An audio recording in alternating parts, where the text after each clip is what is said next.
ओम शांति।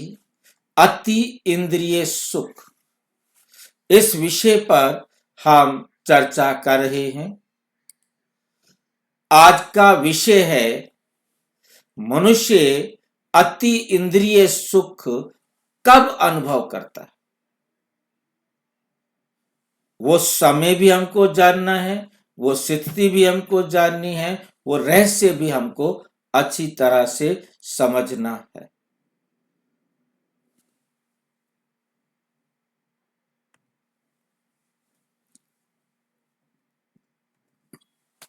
मनुष्य अति इंद्रिय सुख कब अनुभव करता है, वो समय, वो स्थिति, वो रहस्य।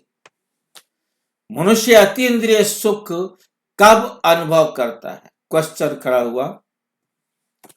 हर मनुष्य के जीवन में कभी कभी ऐसे क्षण आते हैं जब वो अति इंद्रिय सुख का अनुभव करता है।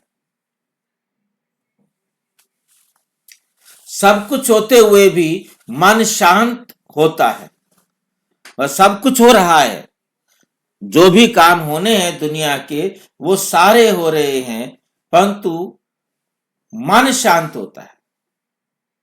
अतीन्द्रिय सुख की पहली विशेषता, पहली बात बहुत अच्छी तरह से समझना है कि चारों तरफ कुछ भी हो रहा है, सब कुछ हो रहा है, परंतु आप मन से शांत हैं।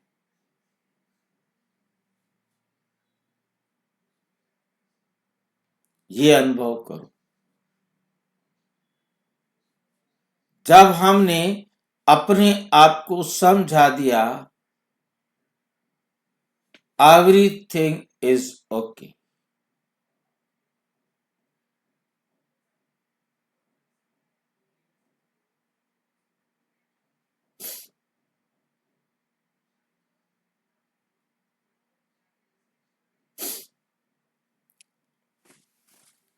सब कुछ होते हुए भी मन शांत होता है। नोट करना है इस बात को। कुछ ना पाकर भी भीतर भरपूरता है।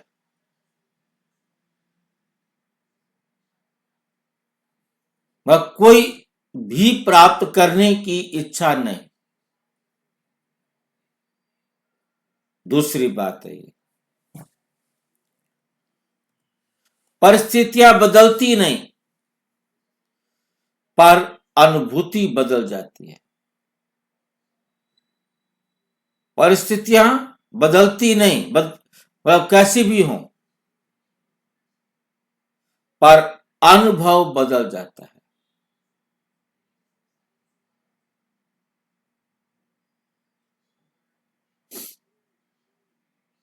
अनुभूति बदल जाती है और तब मनुष्य कह उठता है, आज मुझे कुछ अलग है, आज कुछ अलग है। ये तीन बातें हैं। ये जब होता है तो अति इंद्रिय सुख कहा जाता है।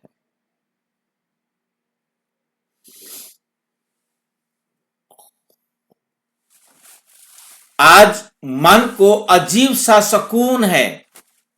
आज मन को क्या है? अजीब सा सुकून है जब ये तीन बातें होंगी हमारे जीवन में।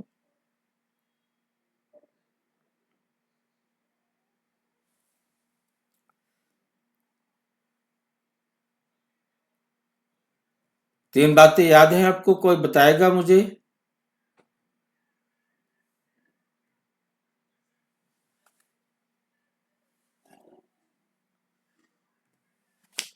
नंबर 1, सब कुछ होते हुए भी मन शांत। मन में कोई हलचल नहीं।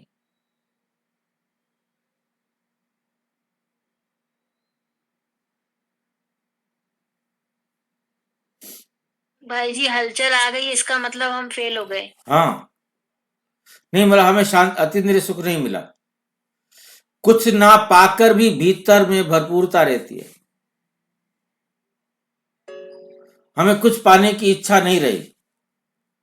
जिस गीत को हम गा तो देते हैं मुरली के साथ, पाना था सो पा लिया, परंतु गाया प्रैक्टिकल में जब पा लेते हैं तो फिर पाने की कोई जरूरत नहीं रहती।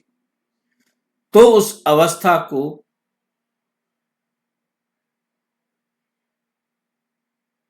ठीक है कि नहीं, तब हम समझो कि हम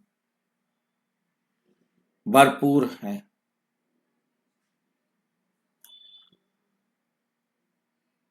पाने की कोई इच्छा नहीं है।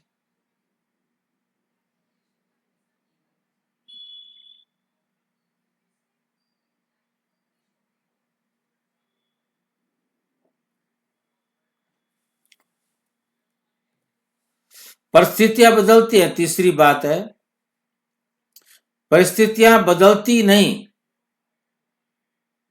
परिस्थितियां वही की वही हैं। हमारा अनुभूति बदल जाती है, अनुभव करना बदल जाता है।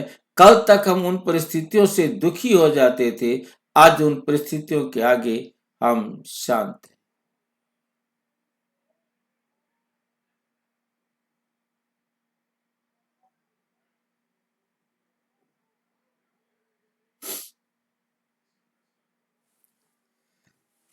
और तब मनुष्य कह उठता है आज कुछ अलग है, आज मनुष्य कुछ अजीब है। प्रश्न ये नहीं है कि अति इंद्रिय सुख क्या है, प्रश्न ये नहीं है। आज का प्रश्न है मनुष्य अति इंद्रिय सुख कब अनुभव करता है। अति इंद्रिय सुख कब का अर्थ क्या है? अक्सर हम सोचते हैं जब समय अच्छा होगा, जब समस्या हल होगी, जब सब ठीक हो जाएगा, तब अति इंद्रिय सुख का अनुभव होगा।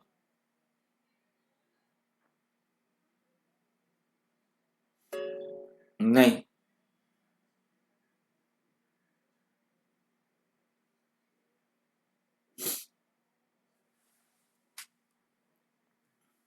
लेकिन अति इंद्रिय सुख समय या परिस्थिति पर निर्भर नहीं कि इस समय पर या इस परिस्थिति पर होगा। नहीं,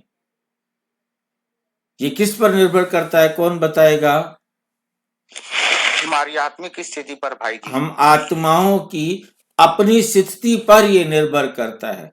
जब हमारी स्थिति उस लायक है तब हमें वो सुख का, अति इंद्रिय सुख का अनुभव होता है।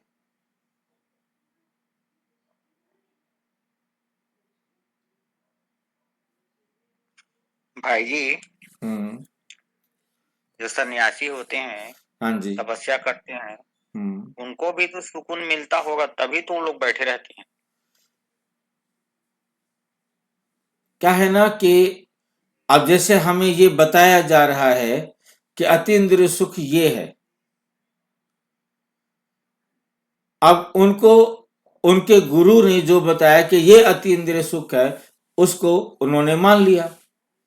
जैसे फॉर एग्जाम्पल एक भगत बच्चे को, तपस्या जो गुरुकुल में कहीं भी देखो कि उसको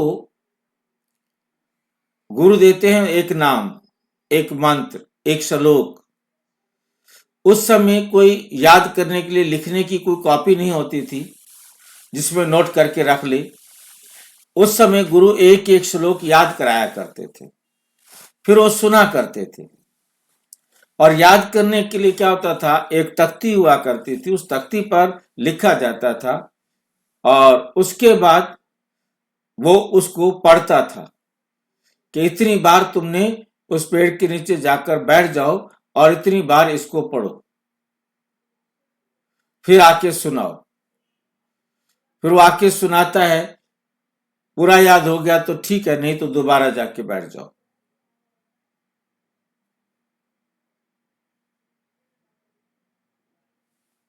इस प्रकार से अब उसने वो भांग की जो फलियां थी वो खा ली, और खा ली तो अब वो उसको रटने, क्योंकि भांग का एक फायदा होता है भांग की पत्तियां का, भांग खाने का, कि जिस मूड में आपने खा लिया बस आप उसी मूड में रहेंगे। अब वो उस ऐसा होता है मंत्र भाई? को, हाँ जी, भांग खाने से ऐसा होता है? हाँ, आप यदि भांग खा के हंसने लग गए तो हंसते रहोगे और रोने लग गए तो रोते रहोगे। भाई जी ऑटो मोड में हो जाता है क्या इंसान? मतलब उसका जिस मूड में उसने उससे एक्सेप्ट कर लिया, ले लिया, मतलब उसने रोते हुए खा लिया तो वो रोता ही रहेगा, उसको कोई चुप नहीं करा सकता। और वो हंसते हुए उसने यदि खा लिया तो वो हंसता ही रहेगा, मतलब जिस एक्शन में उसने खा लिया वहां उसकी सुई अटक जाती है, बस वही उसका मूड रहेगा। चाहे वो अब असर 2 घंटे रहे, 4 घंटे रहे, 10 घंटे रहे, 2 दिन रहे, 3 दिन रहे, कितनी मात्रा में उसने खाया है वो उसका असर उसके शरीर पर रहेगा और तब तक वो उसी मूड में रहेगा। और यदि खा के सो गया तो वो सोया रहेगा जब तक उसका असर उतरता नहीं, मतलब मूड चेंज नहीं होता उसका। तो अब उन्होंने देखा कि अरे ये तो बहुत अच्छी बात है, उसने उस मंत्र को गाए जाए गाए जाए गाए जाए, कोई कुछ भी कहे उसे कुछ नहीं सुनाई दे रहा, वो मंत्र ही गाया जा रहा है। तो उनको लगा ये बहुत अच्छी है, फिर क्या हो गया इसको, इसको भगवान से तो लगन लग गई है, ये तो लगन मुक्त हो ही नहीं रहा है, छोड़ ही नहीं पा रहा है। तो उसके बाद जब नॉर्मल हुआ तो पूछा क्या हुआ था तुम्हें, पहले तो कुछ समझ में नहीं आया, बोला आप मैंने ना ये खाया था। अब उसको खा के देखा गया तो उसका आधार पर क्या हुआ कि आप यदि किसी भी मंत्र का जाप कर रहे हैं तो मंत्र का जाप होता ही रहेगा। तो इससे भी ये तो बहुत अच्छी बात है कि ये तो लौ लगाने वाला बड़ी जड़ी बूटी, अच्छी जड़ी बूटी है, तो उनको क्या पता ये क्या नुकसान करती है। तो उन्होंने उसको बहुत अच्छा समझ करके उसी को लेकर के, अब भाई ये जिनको मिल जाता था उनकी लगन लग जाती थी। अब ये पता नहीं कि लगन क्यों लगी पड़ी है। तो जो गलत धारणा बैठ जाती है तो गलत धारणा बैठ जाती है। अब हमें समझा दिया गया है कि हमें कोई परमात्मा का कोई रूप कोई आकार नहीं जिसको हम परमात्मा कहें, ये चित्र केवल समझाने के लिए बनाए गए हैं।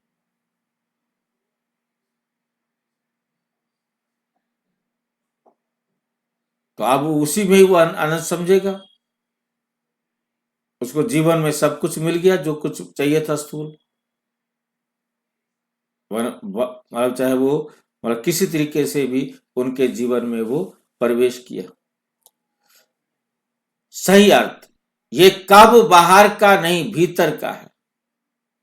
ये जो कब लगाया ना, कब अतीन्द्रिय सुख होगा, ये बाहर का कब नहीं है, ये भीतर का कब है, कर्म इंद्रियों का भीतर का समय है, ये घड़ी नहीं स्थिति है, ये घड़ी नहीं, ये क्या है, स्थिति है।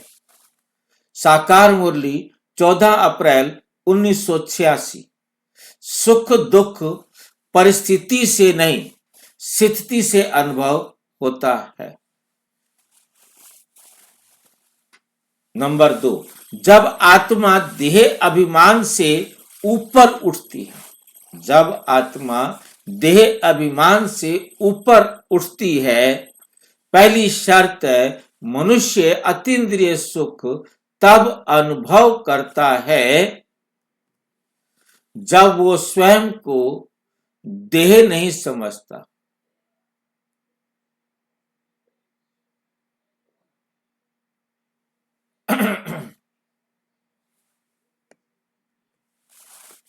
उदाहरण, जब हम कहते हैं कि मैं थक गया हूं, देह अभिमान, जब मैं कहता हूं मैं शांत हूं, यह आत्म अभिमान।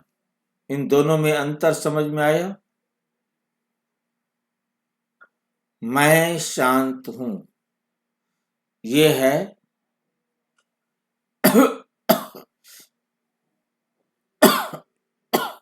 आत्म अभिमान, क्योंकि ये कौन कह सकता है, आत्मा कह सकती है, देह नहीं कह सकती।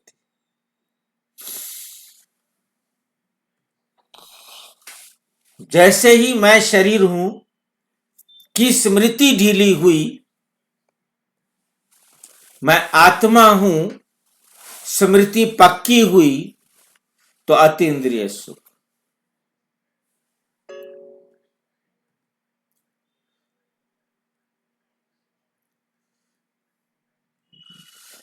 मैं शरीर हूं की स्मृति ढीली हुई तो मैं आत्मा हूं की स्मृति पक्की तो अतीन्द्रिय सुख की शुरुआत।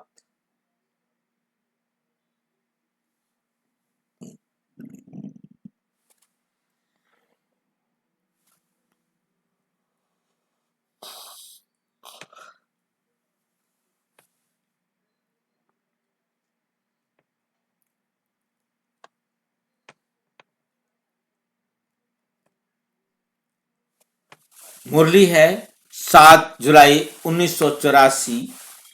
देही अभिमानी बनने से आत्मा सच्चा सुख अनुभव करती है। आत्मा सच्चा सुख अनुभव करती है। जब मन इंद्रियों से हटकर अंदर टिकता है, सामान्य स्थिति क्या होता है? मन देखना चाहता है, सुनना चाहता है, भोगना चाहता है। ये मन की सामान्य स्थिति है। विशेष स्थिति, मन शांत हो जाता है, केंद्र में टिक जाता है, किसी दृश्य का मोहताज नहीं। क्योंकि मन दृश्य देखता है, परंतु अब मन को देखने का भी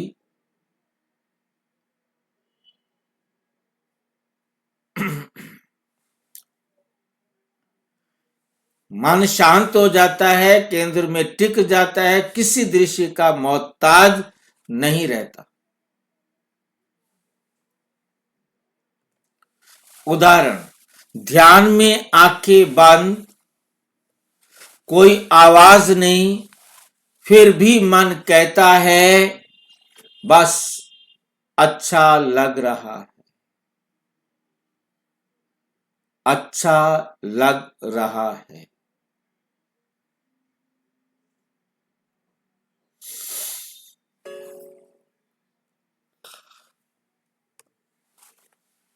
साकार मुरली 18 मार्च 1985। मन जब इंद्रियों से हटता है तब आत्मिक सुख अनुभव होता है। जो ये शरीर की हमारी इंद्रियां हैं, इन शरीर की कर्म इंद्रियों से अलग होता है, तब आनंद की अनुभूति होती है।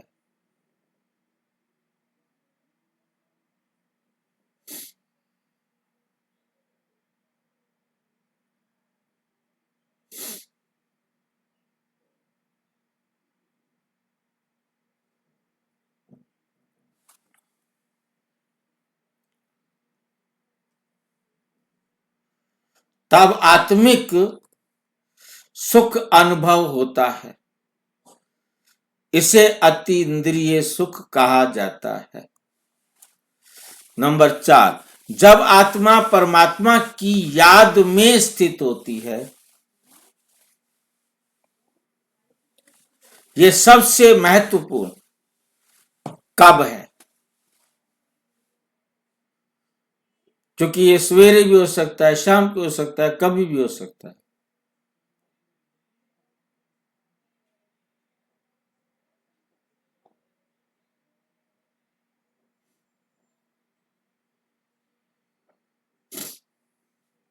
सबसे महत्वपूर्ण कब है? मनुष्य अतीन्द्रिय सुख तब अनुभव करता है जब उसकी बुद्धि परमात्मा की स्मृति में टिकती है।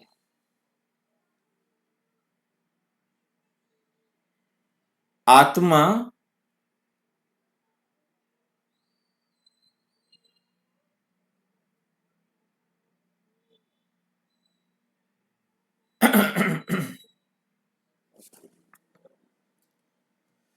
क्यों? क्योंकि आत्मा का मूल संबंध परमात्मा से, वही संबंध आत्मा को सुरक्षा, स्नेह और शक्ति देता है। उससे प्राप्ति भी होती है ना।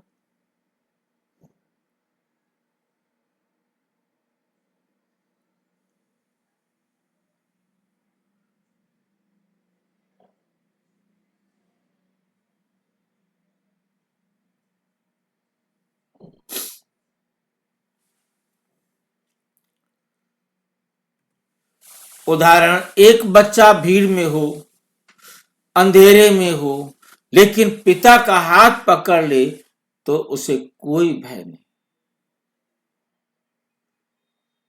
भय उसको तब लगता है जब उसकी मम्मा उसके साथ नहीं है।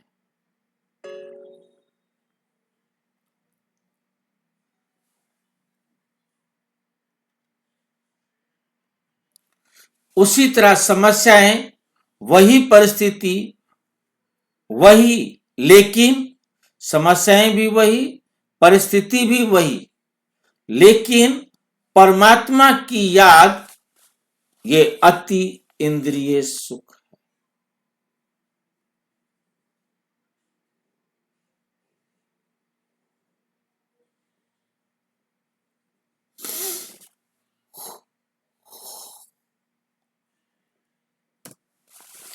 साकार मुरली है 11 दिसंबर 1980 की। परमात्मा की याद में रहने से आत्मा अति इंद्रिय सुख पाती है। 5 जब अपेक्षाएं समाप्त होती हैं तब अति इंद्रिय सुख मिलता है।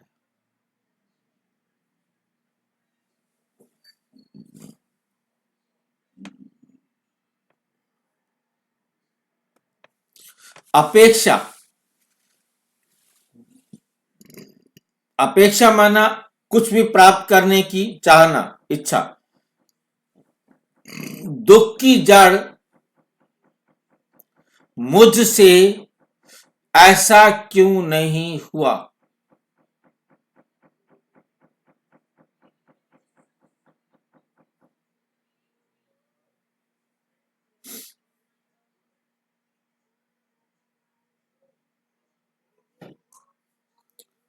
दुख की जड़ मुझसे ऐसा क्यों नहीं हुआ।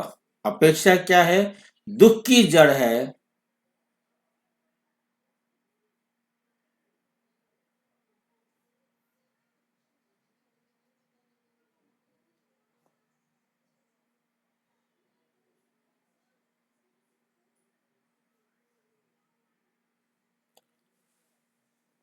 मुझसे ऐसा क्यों नहीं हुआ।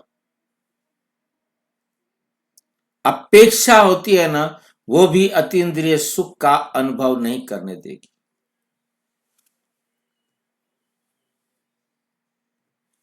अतीन्द्रिय सुख की स्थिति जो है वही ठीक है, बस।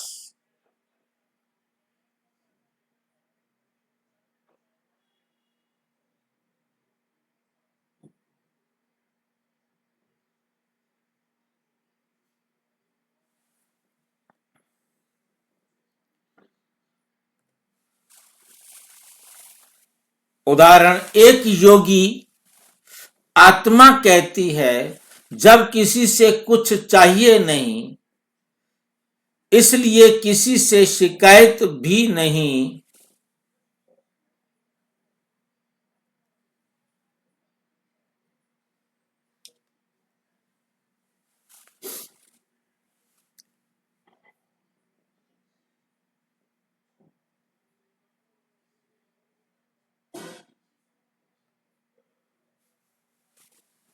जब किसी से कुछ चाहिए नहीं, इसलिए किसी से शिकायत भी नहीं।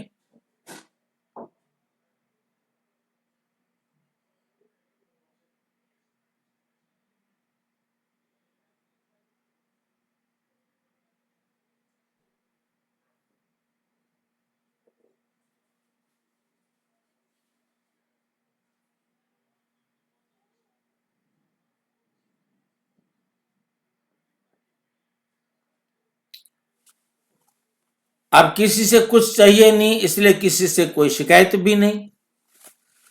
साकार मुरली है 22 दिसंबर 1989। वे कर्म निष्काम सेवा बनने से आत्मा सदा सुखी रहती है। आत्मा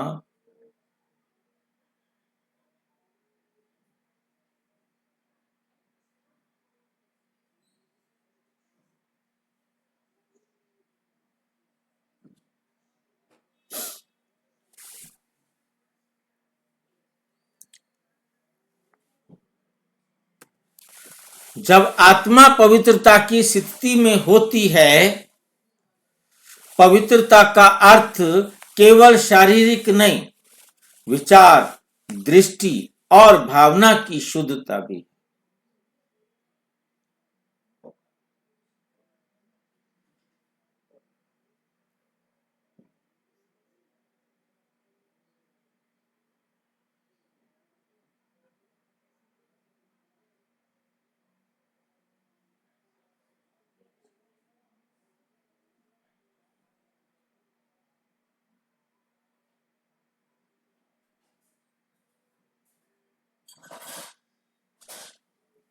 कोई शारीरिक नहीं, विचार, दृष्टि और भावना की शुद्धता।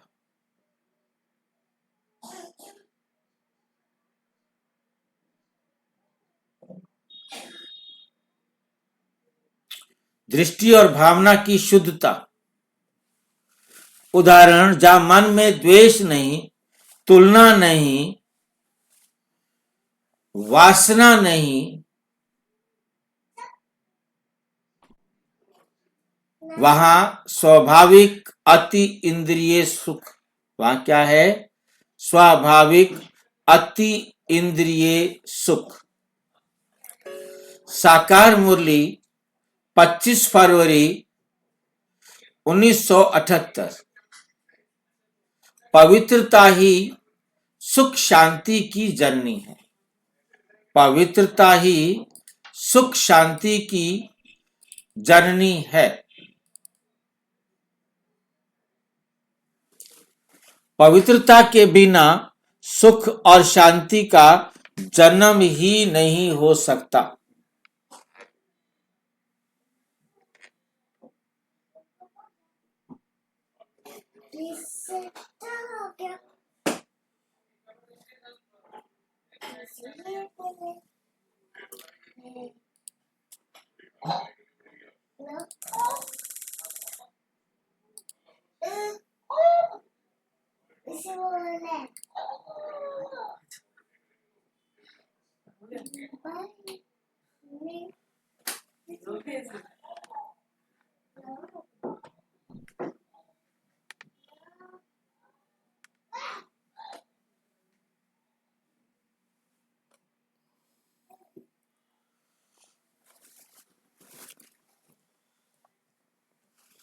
नंबर 1 है हमारा, पवित्रता ही सुख शांति की जननी है।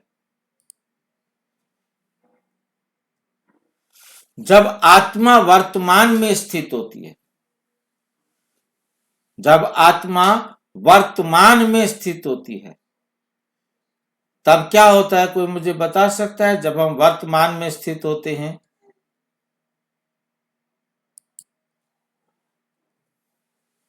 दुख कब होता है? अतीत की याद और भविष्य की चिंता में।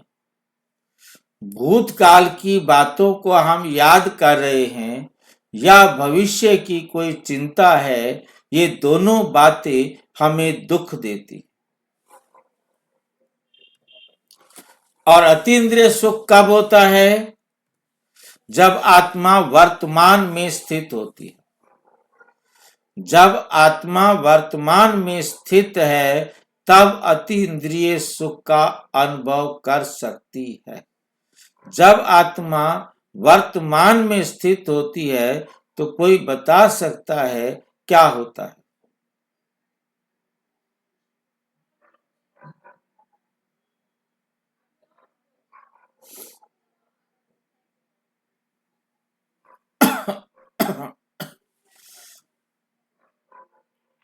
भाई जी, जब हम वर्तमान में अटेंशन देते हैं तो हमारा भविष्य भी सुधरता है। और वर्तमान में रहने से एक रस स्थिति हो जाती है भाई जी। और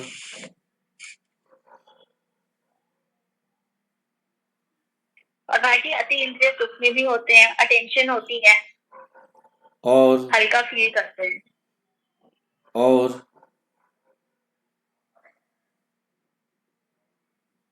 भाई जी, वर्तमान को हम बेस्ट से बेस्ट निकालते हैं तो भविष्य भी हमारा बेस्ट करता है।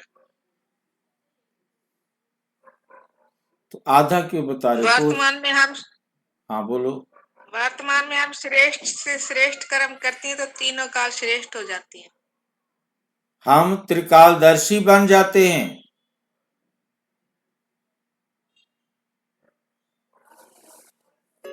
वर्तमान में जो रहता है वो त्रिकालदर्शी बन जाता है, क्योंकि वर्तमान में हमने बेस्ट किया, ना केवल भविष्य, भूतकाल भी निश्चित हो गया कि वो भी अच्छा था।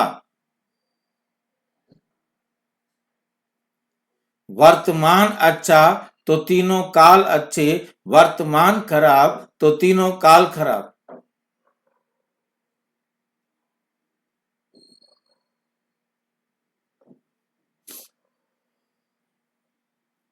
तो हमें समझ में आया कि अतीन्द्रिय सुख केवल हम वर्तमान में प्राप्त कर सकते हैं, परंतु तब जब हमारी स्थिति, स्मृति, आत्म स्मृति और परमात्म स्मृति ये तीनों हो, तो वो भी वर्तमान में। वर्तमान में स्थित आत्मा ही सदा सुखी रहती है। वर्तमान में स्थित आत्मा ही सदा सुखी रहती है। 5 जनवरी 1997 को बाबा ने कहा।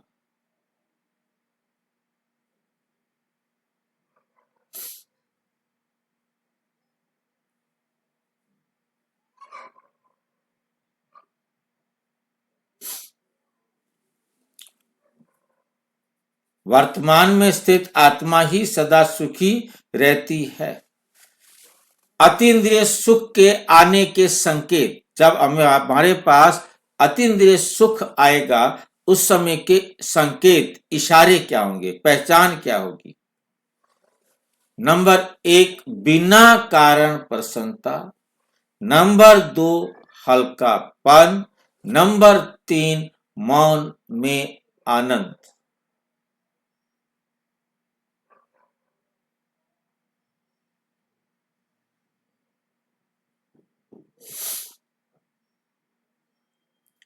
काम बोलने की इच्छा, ज्यादा बोलने की इच्छा नहीं।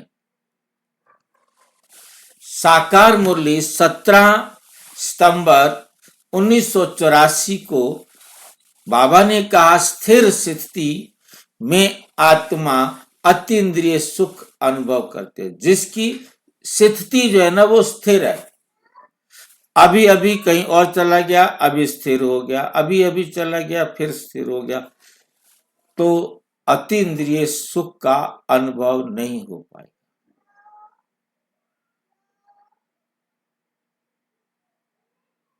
ठीक है। समापन। तो आज उत्तर स्पष्ट है, मनुष्य अतीन्द्रिय सुख तब अनुभव करता है जब वो आत्म अभिमानी बनता है, जब मन इंद्रियों से ऊपर उठता है, जब परमात्मा की याद स्थिर होती है। ये सुख पाने से नहीं, बनने से मिलता है। स्थिति जब बनती है, स्थिति बदली नहीं, लेकिन दृष्टि बदल गई। वही अति इंद्रिय सुख है।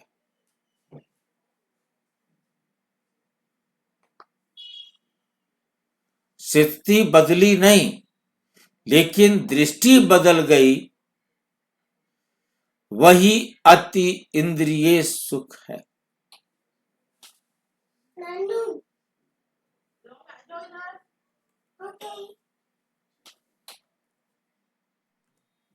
अच्छा, ओम शांति। और विस्तार से जानने के लिए प्रजापिता ब्रह्मा कुमारी ईश्वरीय विश्वविद्यालय के किसी भी सेवा केंद्र पर संपर्क करें, और यदि कोई प्रश्न है तो 9213106986 पर केवल टेलीग्राम करें, 9650692270 पर केवल व्हाट्सएप करें, फोन नहीं। ओम शांति। इसमें कोई डाउट तो नहीं रहा? मैं किसी को स्पष्ट ना हुआ हो तो बता दो।